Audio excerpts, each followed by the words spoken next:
आठ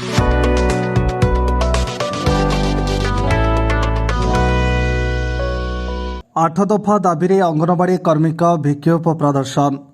8 दफा दाबी नहीं जिलापाल कार्यालय सम्मुखें गर्जिले अंगनवाड़ी कर्मी और सहायिका।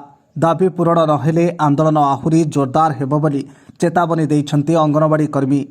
स्थायी नियुक्ति सहित मासिक देउथिबा 7,500 टंका को वृद्धि करी 18,000 टंका दरमा प्रदान, मासिक 5,000 टंका पेंशन सहित 8 दफा दाबी नहीं जिलार अंगनवाड़ी कर्मी और सहायिका माने स्थानीय श्रीकृष्ण एकाडेमी पड़िया ठारू एक शोभा यात्रा सहर परिक्रमा करी जिलापाल कार्यालय आगे विक्षोभ प्रदर्शन करने सहित मुख्यमंत्री उद्देश्य जिलापाल को दाबीपत्र प्रदान करते। नवेम्बर 21 तारिख ठारू राजधानी रे धारणा बसिछन्ति अंगनवाड़ी कर्मी माने। सेमानक दाबी पूरण नहेबा पर्यंत एही धारणा जारी रहिबो बोली कर्मी माने खबर सहित प्रकाश करिसेंति। सरकार देउथिबा दरमा टंकारे परिवार चलाइबा कष्टकर होई पड़िछि। सरकारक जेते प्रकारर जनहितकर कार्यगुड़िकर समस्त कार्य कर्मी माने करुछन्ति। काम बा कम कार्यकारी अन्य कर्मचारी माने केन्द्रीय हार में दरमा पाउथिबा बेले आमको सेविका भाव में गणति करा जाई स्वल्प दरमा प्रदान करा जाउछि। सरकार आमर मासिक दरमा वृद्धि करने सहित सरकारी कर्मचारी मान्यता प्रदान करने को अंगनवाड़ी कर्मी माने दाबी करिसेंति।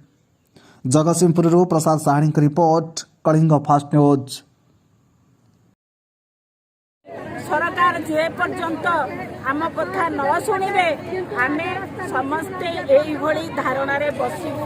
कारण सरकार आमको अणदेखा करने आमरी भौणी मानक आखिरे आम आखि आगे आनी टंका दे आम जो जीविका उपरे कुठारघात करुछंती, जो गोटा कि समस्ते ओडिशार जनसाधारण देखुछंती।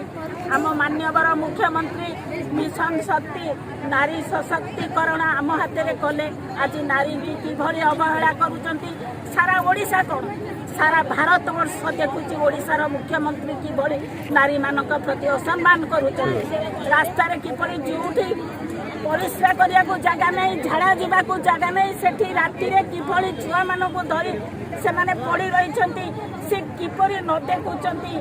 मोर एतिके अनुरोध प्रशासन देखू नारी माने किभली अवहेलित अवस्था रे अछंती। यही मोर अनुरोध से दृष्टि